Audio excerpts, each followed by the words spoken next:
So this is actually some follow-up on a story David talked about last week, because there's been a disturbing development here. David talked about the slashing of the federal workforce at the Centers for Disease Control and how now being under the control of RFK Jr., that's resulting in failures to communicate to the public about the spreading of diseases. That itself is scary. And in recent NPR reporting on this, a CDC worker was quoted as saying, quote, "We are functionally unable to operate communications. We feel like our hands are tied behind our backs." Now we're getting a very specific example from a consequence of this from new reporting in the Washington Post about an E. coli outbreak that made more than 80 people sick across 15 states and even killed one person.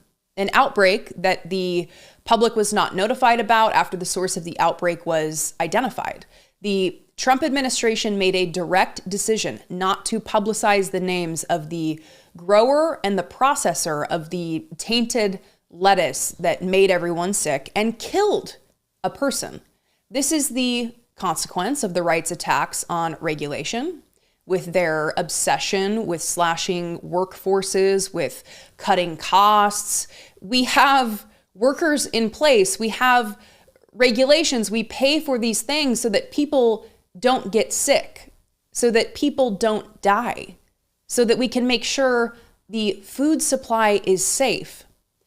This report begins with the story of a 9-year-old boy, Colton George. Quote, "Days later, he lay in a hospital bed fighting for his life. He had eaten tainted salad, according to a lawsuit against the lettuce grower filed by his parents on April 17th in federal court for the Southern District of Indiana. The E. coli bacteria that ravaged Colton's kidneys was a genetic match to the strain that killed one person and sickened nearly 90 people in 15 states last fall. Federal health agencies investigated the cases and linked them to a farm that grew romaine lettuce. But most people have never heard about this outbreak, which a February 11th internal Food and Drug Administration memo linked to a single lettuce processor and ranch as the source of the contamination. In what many experts said was a break with common practice, officials never issued a public communications after the investigation or identified the grower who produced the lettuce. And as noted in this reporting, the outbreak began last fall, and the Biden administration began the investigation.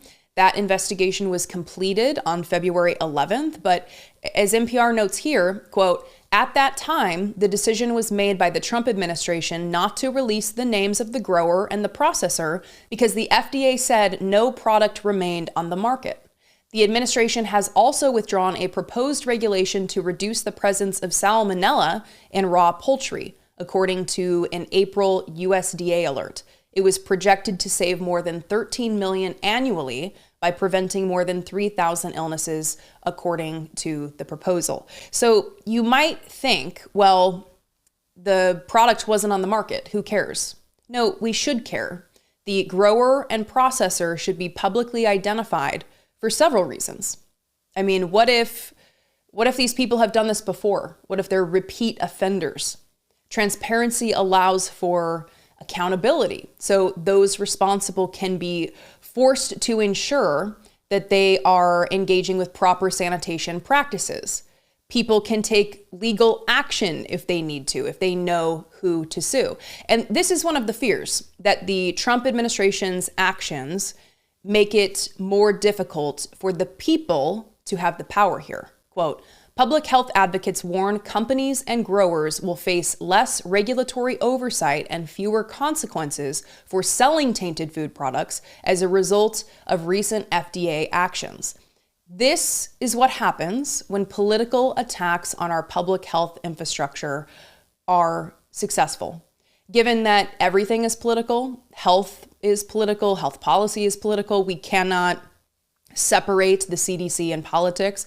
We should at least be able to agree, regardless of where you stand politically, that robust funding for our public health infrastructure is crucial to ensure food safety and the health and well-being of all Americans.